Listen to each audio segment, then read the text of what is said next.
اعوذ باللہ من الشیطان الرجیم بسم اللہ الرحمن الرحیم۔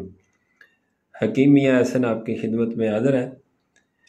غدود قدامہ، ورم غدود قدامہ یا عظم غدود قدامہ پراسٹیٹ گلینڈ عام طور پہ پیشاب کی بندش کا مسئلہ یا پیشاب کے کنٹرول نہ ہونے کا مسئلہ ہو تو سب سے پہلے جو مرض بندے کے ذہن میں آتا ہے وہ کہتا ہے کہ جی غدود بن گیا نے، مسانے دے وچ غدود بن گیا نے۔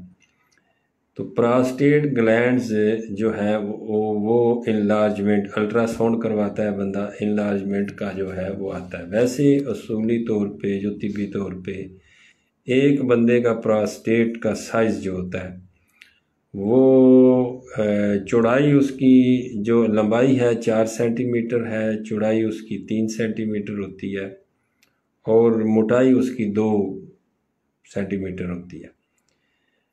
تو یہ ایک قدرتی طور پہ ہوتا ہے، لیکن جب بھی پیشاب کا مسئلہ کسی بندے کو بھی بنتا ہے تو وہ یہ سمجھتا ہے کہ پراسٹیٹ کا مسئلہ ہے۔ الٹرا ساؤنڈ نہیں کروایا، کسی سے تشخیص بھی نہیں کروائی، لیکن اس کے باوجود بھی بندہ سمجھتا ہے کہ مجھے پراسٹیٹ کا غدود کا مسئلہ ہے، غدود قدامہ، عظم غدود قدامہ، کہ پراسٹیٹ گلینڈ جو ہے وہ پھول جاتا ہے، وہ سائز میں بڑا ہو جاتا ہے۔ اس کا فنکشن ہوتا ہے پراسٹیٹ کا کہ پیشاب کو کنٹرول کرنا۔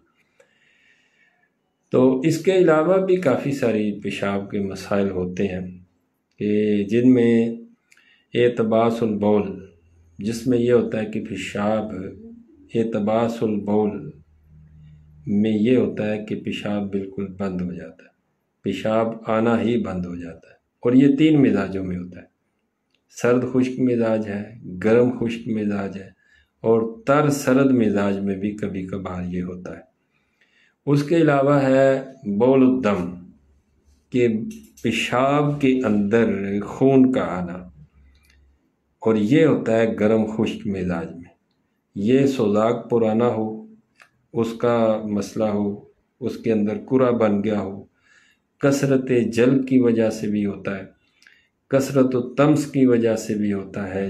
جن عورتوں کو حیض جو ہے وہ زیادہ مقدار میں آتا ہو، زیادہ دن آتا ہو، گردے مثانے کے اندر اگر پتھری ہو تو پھر بھی بول الدم کا مسئلہ آتا ہے کہ پیشاب کے اندر خون آنے کا مسئلہ ہوتا ہے، اور یہ گرم خشک مزاج میں ہوتا ہے۔ اس کے علاوہ عسر البول، کہ پیشاب